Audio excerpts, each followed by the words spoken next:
उत्तर प्रदेश की योगी सरकार का बुलडोजर एक्शन लगातार जारी है। नेपाल की सीमा से सटे हुए तमाम अवैध मदरसों पर कार्रवाई जारी है। उत्तर प्रदेश सरकार में कैबिनेट मंत्री ओम प्रकाश राजभर हमारे साथ मौजूद हैं। एक बड़ा अभियान चलाया गया पहलगाम आतंकी घटना के बाद में, किस तरीके से देखते हैं, आगे किस तरीके की कार्रवाई जारी रहेगी? देखिए, मदरसे के सवाल पे जो आपका सवाल है, ये कोई नई कार्रवाई नहीं हो रही है। मदरसे पे कार्रवाई अनवरत जब जब शिकायतें आती हैं, लोग मदरसे चलाने वाले लोग गलत तरीके से उपयोग करते हैं, तो उस पर कार्रवाई होती आई है। रही बात पहलगांव घटना के बाद, तो निश्चित है कि जब एक बार कोई चोरी में, डकैती में, छिनैती में पकड़ा जाता है, तो कहीं कोई घटना होती है तो तुरंत एंगल वहाँ जाता है कि वहाँ देखो इन लोगों को पकड़ो। तो उस दायरे में कार्रवाई हो रही है। जैसे उदाहरण आपको बता दें, पहलगांव घटना के पहले प्रयागराज में नोट छापी गई, मदरसे पे कार्रवाई हुई। पहलगांव घटना के पहले कुशीनगर में नोट छापने का कारोबार पकड़ा गया, कार्रवाई हुई। करीब 1700 मदरसे एफिडेविट आके दे गए कि हमारे पास ना बच्चे हैं, हम मदरसा चलाने में असमर्थ हैं। क्यों दे गए?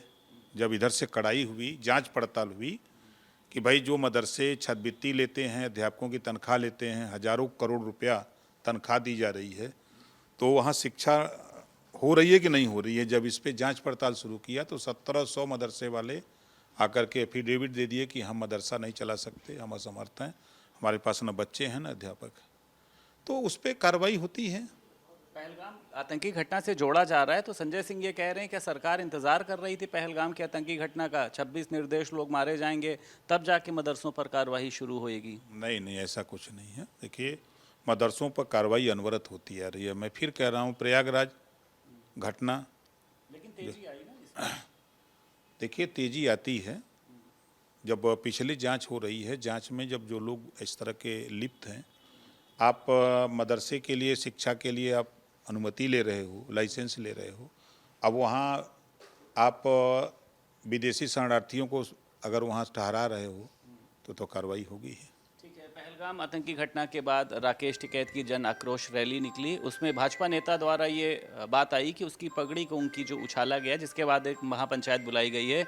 राकेश टिकैत और पूरा किसान समाज जो है वो बहुत ही ज़्यादा आंदोलित है, कह रहे हैं कि हम भी इसका जो है बदला ले सकते हैं। आपको क्या लगता है, जो उनके साथ हुआ वो ठीक हुआ? देखिए, कोई भी घटना अगर होती है तो ऐसी घटना नहीं होनी चाहिए। और रही बात कि पहलगांव घटना के आक्रोश में अगर रैली निकाली गई थी, तो किन कारणों से ऐसा हुआ, अब वो जांच का विषय है। नारेबाजी हो रही थी कि देश के गद्दारों को गोली मारो, सालों को, और सीएम योगी जिंदाबाद, पीएम मोदी जिंदाबाद। भाजपा की ये पूरी रैली थी। राकेश टिकैत का ये कहना है भाजपा ने ही प्लान बनाया था। अब वो जांच का विषय है, जांच का विषय है। जांच होगा तो दूध का दूध, पानी का पानी होगा। बिहार चुनाव को लेकर आप मिले गृह मंत्री अमित शाह से, आपका कहना यह है कि कई सीटों पर आपका वहां पर प्रभाव है। क्या उधर से आश्वासन मिला? कहीं ऐसा तो नहीं, बाकी जो लोकसभा चुनाव में भी आपने देखा था, एक सीट आपके पास थी, आप हार गए थे, उपचुनाव में भी आप हार गए थे, तो पार्टी भरोसा करेगी, आपको देगी सीटें वहां पर? क्यों नहीं देगी? ये राजभर है, समझ रहे हैं ना। जो आज विपक्ष के लोग चिल्ला रहे हैं, हम 22 साल से बोल रहे थे ना जातिवाद जनगणना। 5 साल अखिलेश जी थे मुख्यमंत्री ना, एक बार भी ये मुख्यमंत्री की हैसियत से प्रधानमंत्री से मिले कि जातिवाद जनगणना कराओ? आपसे कभी चर्चा की उन्होंने? जब हम गए हैं उनके साथ गठबंधन में, तब जाकर के उनको याद आया कि जातिवाद जनगणना भी कोई एक इशू है समाज में।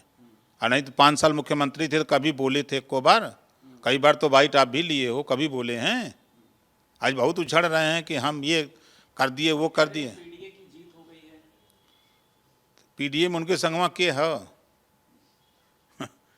के उनके संग बस खाली दुइये बिरादरी, वो भी हमरो संगे कम से कम 5,000 तो यादव हमारे संगे हैं, और कम से कम नहीं कुछ तो 50,000 मुसलमान हमारे संगे हैं। तो कैसे पीडीए उनके संगे है? कल संजय सिंह लखनऊ में मौजूद थे, सांसद हैं राज्यसभा, उन्होंने कहा है कि जो जातिवाद जनगणना का सरकार मुद्दा लेके आई है सिर्फ पहलगाम की घटना से ध्यान भटकाना और बिहार चुनाव में इसका राजनीतिक लाभ लेने के लिए जातिवाद जनगणना लाई गई है, एक राजनीतिक जुमला है ये।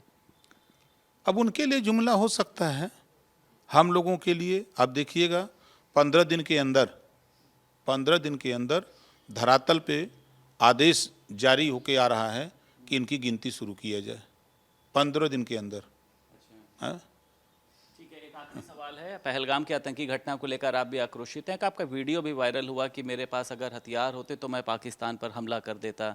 कायम है आप इस वीडियो पे, गुस्सा हैं आप, आपको लगता है कि कुछ ऐसी कार्रवाई होनी चाहिए, हमला होना चाहिए? कि हमारी जाति राजभर ये मुगलों से लड़े, जिसके उदाहरण महाराजा सुहेलदेव जी खुद हैं, कि विदेशी आक्रांता जो भारत को गुलाम बनाने आया, बहराइच के नानपारा मैदान में वही नेस्तनाबूद किया और राजभर अंग्रेज़ों से लड़ा, जिसके वजह से अंग्रेज़ों ने क्रिमिनल कास्ट कह दिया कि जन्मजात ये लड़ाकू जाति है, संविधान में क्रिमिनल कास्ट लिख दिया। अरे तो बता तो रहा हूँ, सेनाएं हैं तो 1962 में जा कर के वो हटा है संविधान से, 1962 में। हम उस कम्युनिटी के आते हैं, हम तो भारत सरकार से आज भी मांग कर रहे हैं कि खाली हथियार दे दें राजभर को, जितने आतंकवादी हैं पाकिस्तान में घुस के मारेंगे, अक्कों को पता न लगे। ठीक, एक आखिरी सवाल, अखिलेश यादव आपके वोटर्स को अपनी तरफ लुभा रहे हैं, आपने देखा था तमाम लोगों ने अभी जो है वहां गए थे, अब वो कह रहे हैं हम गोमती रिवर फ्रंट पर सुहेल देव की एक चमचमाती हुई तलवार के साथ में प्रतिमा लगाएंगे। क्या इसका राजनीतिक लाभ लेना है या वाकई में सुहेल देव के प्रति हमदर्दी है? 4 बार सरकार थी, 5 साल खुद मुख्यमंत्री अखिलेश जी थे, तो सुहेल देव जी का नाम जबान पे नहीं आया।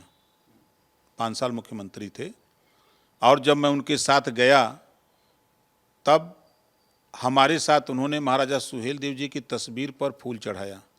अभी पिछले फरवरी में महाराजा सुहेल देव जी की जयंती थी, उनके जितने भी सोशल प्लेटफार्म हैं आप चेक कर लेना, फूल तक नहीं चढ़ाया जयंती पर। वो क्या मूर्ति लगाने की बात करेगा? न 9 मन गेहूँ हुई, न राधे गौने जइहन, न वो कभो मुख्यमंत्री अब बनी हन, नहीं हो पाए। अरे 22 साल तक खाली से चिल्लाएं, 22 साल तक देख लिए, उनका यह दुर्गति हुई।